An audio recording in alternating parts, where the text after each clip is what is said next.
Hi hello இன்றைக்கி நாங்கள் OL ஸ்டூடெண்ட்ஸுக்கு எப்படி நாங்கள் நோட் எழுதுறன்றதை ஒருக்கா பார்ப்போம். அது பார்ட் 1ல் உங்களுக்கு வந்து ஓஎல் ஆக்களுக்கு 10 கிரேட் 10 கிரேட் 11க்கு நோட் அல்லது நோட்டீஸ் எழுத வேண்டி வரும். முதல்ல நாங்கள் நோட் எழுதுறது எப்படின்னு பார்த்துட்டு பிறகு நாங்கள் நோட்டீஸுக்குள்ளே போகலாம். முதல்ல வந்து பார்த்தோம்னா நோட்டில் இங்கால டேட் போடணும். எப்போ நீங்கள் எழுத போகிறீங்களோ அந்த டேட். பிறகு இங்கால நீங்கள் ஃப்ரெண்டுக்கு எழுத போகிறேன்டா ஃப்ரெண்டுன்ற பெயர் போட்டு கம்மா போடணும். டியர் போடலாம் விடலாம், டியர் போடலாம் விடலாம். இப்போ டியர் ஃப்ரெண்ட் அல்லது பெயர் போட்டு டியர் ராஜு இது போட்டு கம்மா போட்டுட்டு இங்கால நீங்கள் சொல்ல வேண்டிய விஷயத்தை சொல்லுவோம். மற்ற இதில் எல்லாம் நாங்கள் தேவையில்லாமல் லெட்டக்கூடாது. இப்போ ஹவ் ஆர் யூ அதெல்லாம் இதில் கேட்டு நாங்கள் மினக்கட்ட தேவையில்லை. அதுக்கு லெட்டராக போயிடும். அது கடிதம் எழுதுறது. நான் விஷயத்தை ஷார்ட்டாக சொல்கிறது. அது சில நோட் அதை கேட்குற கேள்வியை பொறுத்து சில நோட்டுகள் வந்து கொஞ்சம் விஷயத்தை சொல்லக்கூடிய மாதிரி இருக்குது. அவங்க கூடுதலாக சொல்லுங்கன்னு சொன்னால் ஒரு 40-50 வேர்ட்ஸுக்கு சொல்லக்கூடிய மாதிரியும் இருக்குது. மற்றது நாங்கள் நோட்டுக்கு ஷார்ட் அண்ட் ஃபார்ம் பாவிக்கிறேன் இல்லை. ஷார்ட் அண்ட் ஃபார்ம்னு சொல்கிறப்ப ஐ ஆம் ஷார்ட்டாக நாங்கள் ஐ பண்ணுவோம். நாங்கள் இப்போ ஐ வில் ஷார்ட்டாக ஐலன்னு சொல்லுவோம். ஸோ அப்படியான ஷார்ட் அண்ட் ஃபார்ம் பாவிச்சு எழுதுகிறது நல்லது. அப்படி பாவிக்காமல் எழுதினா வந்து பிழை இல்லையாண்டு இல்லை. சரி, எப்போ நாங்கள் இதெல்லாம் எழுதிட்டு இதில் சைன் வைப்போம். அதாவது வந்து பெயர் எழுதி விடுறது. யார் எழுதுகிறீங்களோ அவற்ற பெயர் கடைசியில். அது அன்புடன் வித் லவ் அப்படியெல்லாம் போடலாம். ஆனால் போட தேவையில்லை. நோட்டுக்கு போடுறதால தவறும் இல்லை, போட தேவையும் இல்லை. சரி, இப்போ நாங்கள் முதலாவது நோட்டை நாங்கள் பார்க்கலாம். வாங்க வீடியோவுக்கு போகலாம். முதலாவது நோட் பார்ப்போம். இல்லாமல் நாங்கள் 30 நோட்டுக்கிட்ட நான் இப்போ அடுத்தடுத்த வீடியோக்களை பார்க்கலாம். இப்போ முதலாவது note. Imagine that you are unable to go to school today.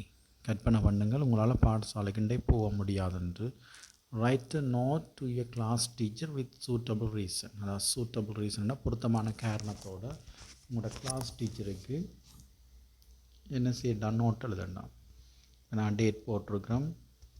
Dear sir, I am sorry, I am unable to come to school today. என்னாலே பாடசாலைக்கு வர முடியாது. அங்கே மேலே ஜூ ஆர் unable to கோன்றிருக்கு. அங்கே ஜூ வந்து இங்கே ஐயா மாறி வந்து ஏமா மாறி இருக்குது. அண்ட் unable to கோ வந்து இங்கே கம்மா மாறி இருக்குது. அது உங்களுக்கு சொல்லப்பட்டது போக முடியாது. நீங்கள் டீச்சருக்கு இல்லை சாருக்கு நேரடியாக சொல்கிறீங்க வர முடியாது. பிகாஸ் ஐ ஆம் டவுன் வித் ஹை ஃபீவர். என்னடா எனக்கு சரியான காய்ச்சலாம். டவுன் வித் வந்து வருத்தத்துக்கு பாவிக்கிறது. ஹை ஃபீவர் அப்படியான வருத்தத்துக்கு மட்டும்தான் பாவிக்க முடியும். ஒரு கீட்டடத்துக்கு இது வந்தது ஓயில் கார்டு இருக்குது. அப்போ டவுன் வித் அதாவது வருத்தத்துக்கு பாவிப்போம். இதை ஐ ஹேவ் ஹை ஃபீவர்னு சொல்லலாம். I will come after my recovery. என்னுடைய குணமடைதலுக்கு பிறகு நான் வருவேன். நான் குணமடைஞ்ச அப்புறம் வருவேன். ரீகவர் ஆர் RECOVER அது வேர்ப். என்ன ரீகவர் வையச்சே தான் நவுன் ஆயிடும். என்னுடைய குணமடைதலுக்கு பிறகு நான் வருவேன். Please accept my absence. என்னுடைய வரவின்மையை ஏற்றுக்கொள்ளுங்கள் தயவுசெய்து. என்னுடைய வரவின்மையை தயவுசெய்து ஏற்றுக்கொள்ளுங்கள். Please accept my absence. கீழே நாங்கள் பெயர் எழுதிவிடலாம். அதோட அப்சென்ட்ன்ற நவுன் தான் ABSENT. அப்சென்ட் அது பி ஃபார்மோடு வரும். ஐ ஆம் அப்சென்ட். இப்போ ஹீ இஸ் அப்சென்ட். அதுன்ற நவுன் தான் அப்சன்ஸ். ABSENCE. இப்போ ப்ளீஸ் அக்செப்ட் மை அப்சன்ஸ். தயவுசெய்து என்னுடைய வரவின்மையை ஏற்றுக்கொள்ளுங்கள். இப்படியான சில சென்டென்சஸ் ஞாபகம் வச்சு பாடமாக்கி வச்சுருந்தா மற்ற ஏதாவது நோட்டில் எந்த வித கேள்வியாக வேறு மாதிரி மாறி வந்தாலும் எழுதக்கூடிய மாதிரி இருக்குது. இதில் நாங்கள் மெயினாக பார்க்க வேண்டியது இந்த டவுன் வித்துக்கு பதிலாக ஹேவும் போடலாம். I have high fever. ஆனால் டவுன் வித் போடுறதா இருந்தால் நாங்கள் பி ஃபார்மோட போட முடியும். I am down with high fever. B ஃபார்ம்னா நேம் இஸ் ஆர் ஓஸ்வர். அப்படியான இதில் நாங்கள் யோசிக்கணும். இதில் அடுத்தது நான் இது ஒரு நோட் பார்த்துருக்குறேன். அப்படி எழுதுகிறேன்ண்டு இது ஒரு சிம்பிள் நோட். அதாவது ஷோர்ட்டாக அடுத்த நோட்டை நாங்கள் பார்ப்போம். அடுத்த ஒரு 2வது நோட். இதில் வந்து one of your friends has. Friends பெண்மை தான். ஆனால் ஒருமை. ஒன் ஆஃப் யுவர் ஃப்ரெண்ட்ஸ் உங்களோட நண்பர்கள் ஒரு ஆள் தான். Has invite you to his or her birthday celebration. உங்களோட நண்பர்கள் ஒரு ஆள் அவருடைய பிறந்தநாள் கொண்டாடத்துக்கு வரவேற்றிருக்கிறார். Unfortunately you can't attend the birthday celebration. துரதிருஷ்டவசமாக உங்களால் வந்து பிறந்தநாள் கொண்டாடுறதுக்கு போக முடியாது. Write a note to your friend with an apology and wish him. ஒரு மன்னிப்போட சொல்லி அவருக்கு ஒரு நோட்டுன்னு எழுதி அவர் விஷ் பண்ண போகிறீங்க. டேட்டை போட்டுட்டு டியர் ஃப்ரெண்ட் போட்டிருக்கோம்.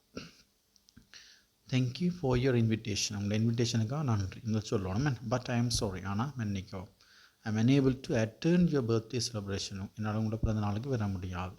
பிகாஸ் அட்டெண்டா சமூகம் அளிக்க முடியாது. Because I have to take my mother to the hospital. என்ற நான் இந்த அம்மா ஹாஸ்பிட்டலுக்கு கூட்டிக் கொண்டு போக வேண்டி இருக்கிறது. அதான் ஹாவ் டு. ஹவ் எவர் எப்படி இருந்தாலும் I am very happy to wish you. உங்களை நான் விஷ் பண்ணுறது, அதாவது வந்து வாழ்த்துறதுல நான் சந்தோஷப்படுறேன்னு சொல்லி வாழ்த்தோணும். என்ன விராட்டியும் அதை வாழ்த்தோணும். Happy birthday to you, have a wonderful day.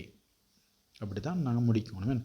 But thank you for your invitation, but I am sorry I am unable to attend your birthday celebration. அட்டர்ன் வந்தால் டூ போடக்கூடாது. இப்போ கம் வந்தால் இந்த இடத்துல கம் போட்ட மாதிரி இருந்தால் டூ வரும். Come to your birthday celebration. அட்டர்ன் வந்தால் நாங்கள் டூ போடக்கூடாது. Because I have to take my mother to the hospital. என் அம்மா நான் ஹாஸ்பிட்டலுக்கு கூட்டி கொண்டு போக வேண்டியிருக்கு. டேக்கண்ட் எடுக்கிற நேரத்தில் இருக்குது, கூட்டி கொண்டு போகிற நேரத்தில். ஹவ் எவர் எப்படி இருந்தாலும் அது நெகட்டிவாக சொல்கிறதுக்கு என்ன, முன்னுக்கு நெகட்டிவாக சொல்லிட்டேன் பெற மாட்டோம்னு. ஆனால் எப்படி இருந்தாலும் நான் சந்தோஷப்படுறேன் உன்னை விஷ் பண்ணுறது. I am very happy to wish you happy birthday to you. அதாவது மேக்கக்கூடிய இன்வெர்ட்டக்கம்மா என்னை விஷ் பண்ணுறதானே. ஹாவ் வண்டர்ஃபுல் டே என்று சொல்லப்பட்டிருக்கு. சரியா? இனி 3வது 4வது நோட் நாங்கள் வந்து பிறகு மேற்கொண்டு அடுத்த இதில் பார்க்கலாம்.